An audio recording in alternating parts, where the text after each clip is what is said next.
Hello and welcome back. I'm Anna Delman and it is day number 68, and today I want to take a look at being tolerant and what that means in the functioning of our lives. So tolerance requires grace for long suffering, and that is through ongoing relational struggles. Sometimes relationships can be difficult for a very, very long time. So long suffering is that you are strong enough within yourself to be able to endure through that season of time, whether it's a day, a week, a month, a year, or a whole bunch of years, that you are long suffering because of your care and your commitment. Forbearance, that is restraint with your responses, and that is back to back with long suffering really. But forbearance is just the restraint that when somebody in a long suffering relationship is short with you, or every now and then they'll get a little word in which they think is covered in their humor, but you know exactly what they are saying. Forbearance. Let it go, folks. Let it go. It defines them, not you, and certainly not me. Sympathy. To be tolerant is to be sympathetic of another person's predicament. Their predicament may be something of insignificance to you, and you actually look at them like people who have great anxiety issues. I don't get it because it's not my struggle. I don't get anxious because of my foundation.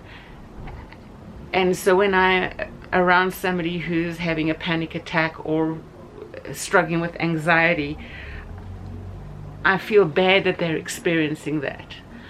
I don't want them to experience that, and I wish I could do something different for that, but they may not have an ear which wants to listen to the input of how they can overcome that. Sympathy. It must not be a nice situation to be in to experience that. That's being tolerant and caring. And then understanding their predicament, just as it's what I've just explained, to be understanding, and really that's because you're concerned about their well-being. Allow others to believe what they want. Allow them to own their positions, their beliefs on whatever their life circumstance, predicament, philosophy, foundation is. They're entitled to believe it. But being tolerant doesn't mean you have to believe the same thing or accept it. They can have theirs, you can have yours, and grace covers the distance between. So you are not to compromise your foundation as much as I've said, they're entitled to theirs. You are entitled to uphold yours, and we must never waver from that. I wouldn't waver from mine, and so I can only encourage you not to waver from yours. And it is July 25th, so let's take a look at Proverbs 25, chapter 25, and verses 11 and 12. A word fitly spoken is like apples of gold in a setting of silver. Like a gold ring or an ornament of gold is a wise reprover to a listening ear. It's just like I mentioned a few moments ago about somebody who's struggling with anxiety. They don't have the listening ear, possibly. Some may, who are wanting to overcome, and some want to overcome, but they don't want to hear what you have to say. So it's pointless to pour into it.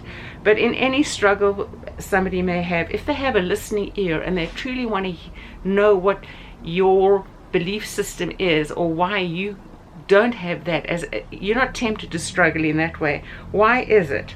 A wise reprover, with the wisdom there, it's the knowledge and the understanding you have, and the reprover is the ability to correct somebody, or to put them on correct not in the negative, but to correct their thought processes, to put them on the right path to understanding. And a word fitly spoken, it's a word that you've selected and you've considered how you're going to say it. It's with kindness and care and consideration of their predicament. And when words are well chosen, it's like apples of gold in a setting of silver. Can you imagine apples of gold in a setting of silver in the ancient Near East when the Word of God was written? Wow, what a treasure. What an expensive delight that must be to hear such wisdom.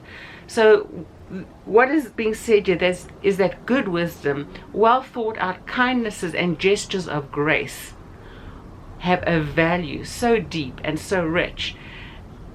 And the reason it is so rich and so, you can't put a price to it. To offer something like that somebody can overcome all these struggles. And when I say overcome, it's not that you're free from them, it's that you understand how to walk through them. What a gift of grace is that not, right?